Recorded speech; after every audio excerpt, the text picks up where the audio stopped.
two necks ready to go for the radius and the profile on the back of the neck. These are right at an inch thick. That's what Fender necks normally are. And to put the radius on here, I've got a belt sander here with a swing in it. I'll tell you how that works. So here's the belt sander. It's a 90-inch belt. And I've rigged up this setup here that the radius of this pivot is 12 inches. This is the apparatus right here that swings in that jig over there. From the pivot point here to the bottom is 11 inches. This neck is going to fasten onto the bottom of this, and when it swings back and forth, it's going to put a 12-inch radius right on that. This neck's already been fitted to a body, and it has the holes for to mount to the body. So I will use those to fasten it to the jig.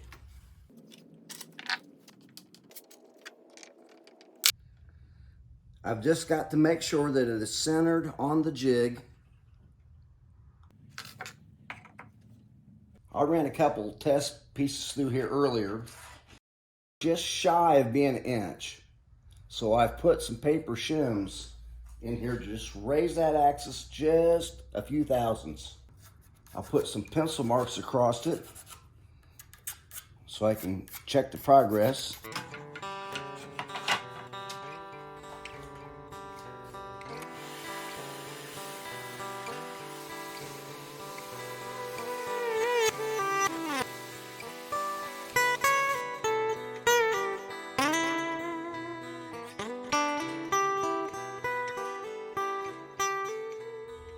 I'm checking it with my call, which is a 12-inch radius. You can see there's still some light in the middle. So we'll have to work it some more. And you can still make out pencil lines in the middle.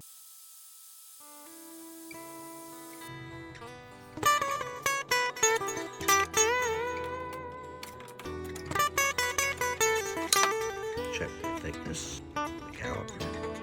1.018.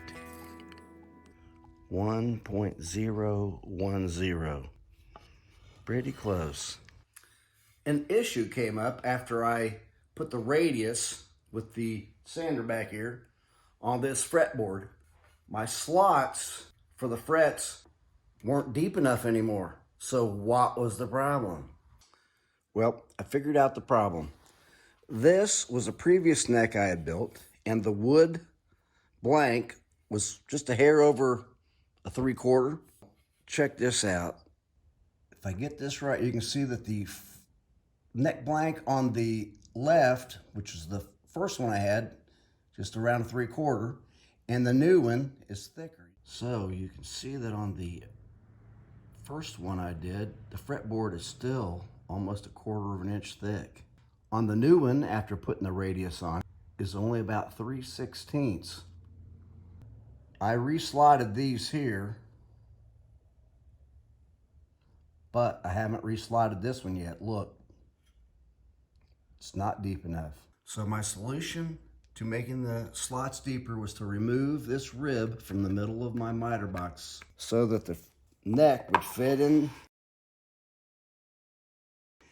And I shimmed up my stop so that I got the right depth when I put the saw in there.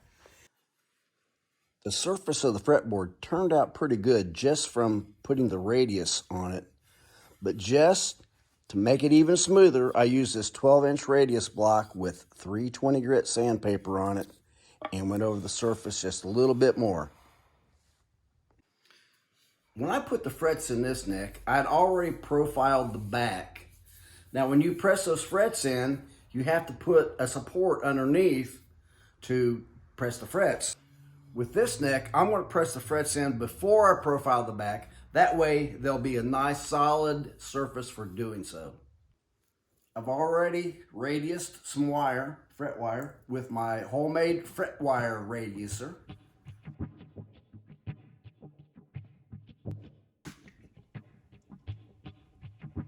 I'll knock in a bunch of the frets, get them started.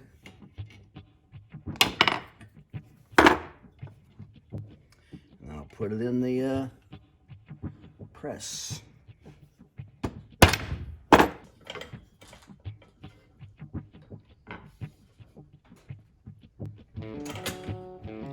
I've got all the frets started, and now I'm going to start pressing them in.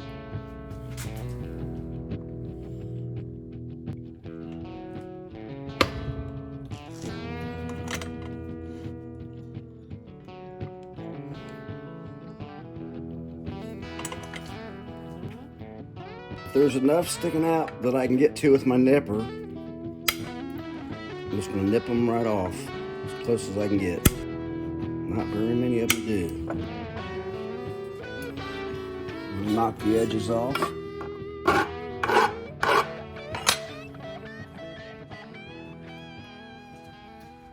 I discovered an unforeseen consequence of using this press. It's been 3 days since I've pressed these frets in this neck, and my stomach muscles still hurt. If you was to lose a little weight, you could get abs from using this machine.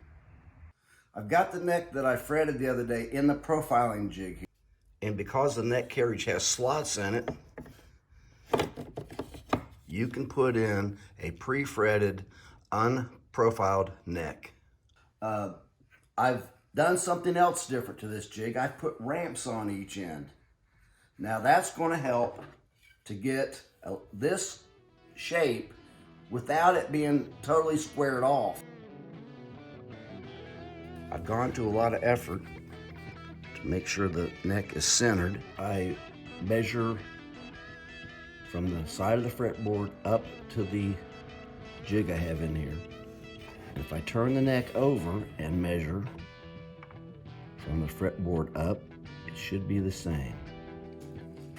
That measurement needs to be the same at both ends of the neck, here at the 1st fret, and when I bring it down here to the 12th fret, that measurement needs to be the same. Good. You don't want your neck cradle to slip around. You don't want any movement in that axis or this way. You want to take all that slop out of there. I have added adjustable stops on one of the pucks so that it'll stop at a predetermined point so that the router bit will not get into the frets. I put a handle on the end here so I can turn it. I'm not going to start this at the full depth. I'm going to do a little bit at a time.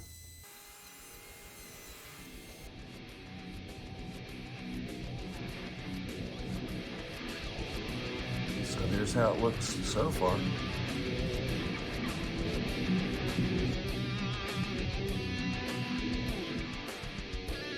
Here's what we got after the first pass.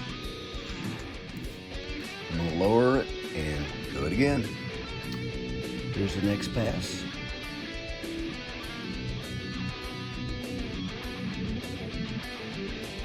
So here it is, still in the jig.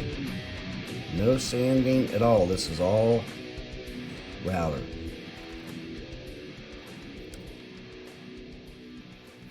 I'm doing a little hand tooling in this area, and you want to make sure that you're pushing down on this instead of coming this way on it, because you can cause little chips like I almost did right there.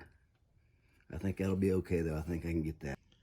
So to do the final shaping of the back of the neck, and some of this I've already done, you can use sandpaper wrapped around different things, a rasp, maybe the best way to start, files, even scrapers.